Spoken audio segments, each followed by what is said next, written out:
Hi everyone, Assalamualaikum. In this video, we are going to continue with example 4, limits involving radicals. Find limit x approaches 1 square root of x squared plus 3 minus 2 over x minus 1. Alright? Let's say using direct substitution, from the given question here, after we use direct substitution, we just replace 1 into variable x here. So we get this, right? And when we use direct substitution, no more limit expression, right? And after we substitute the value of x, so we get 1 squared plus 3 square root minus 2 over 1 minus 1. Okay? Then we have 1 squared equals to 1 plus 3 equals to 4. Square root of 4 equals to 2. So that's why we get this. 2 minus 2 over 1 minus 1. Which is equals to 0 over 0. And it is error because 0 over 0 is indeterminate. So in this case, we cannot use direct substitution. Right? The solution should be like this. From the given question here, we can see that numerator is given in terms of radical expression. Alright, we have radical x squared plus 3 minus 2. Okay, so what should we do is we need to multiplying by the conjugate. Okay, the conjugate of radical expression x squared plus 3 minus 2 is equals to radical x squared plus 3 plus 2. We just change negative sign here. We change to positive. Okay, and never change the sign inside radical symbol because this is considered one term. Alright? We need to multiply in top and bottom by the conjugate. Alright? Since the top and bottom are the same, that means this fraction is equals to 1. So when we multiply by 1, it will not change its original value. Right? Right now, we have fraction times fraction. So we need to multiply numerator and numerator, and we multiply denominator and denominator. Okay? Then we can write like this.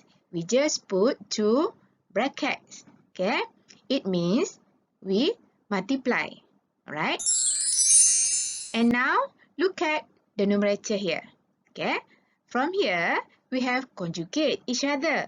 So, we can simplify using formula A plus B times A minus B equals to A squared minus B squared. Alright? How about the denominator? From here, we can see that it's not conjugate each other. So, we no need to expand. Alright? And from numerator here, after we use this formula, so we can write this. Okay? From here, we have our A equals to third x squared plus 3 and B equals to 2.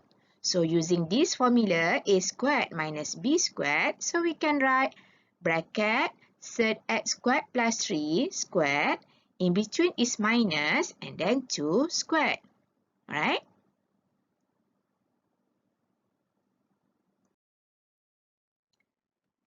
After that, we can simplify third and squared here. So we get x squared plus 3, no more radical, and then minus 2 squared equals to 4. And we still have the same denominator because we not expand. Okay?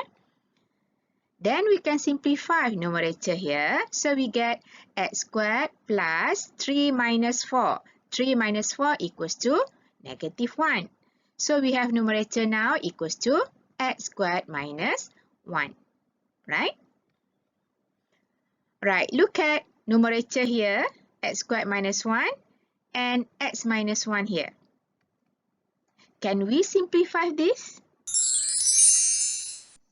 We can simplify this, but we need to factorize it first. Right?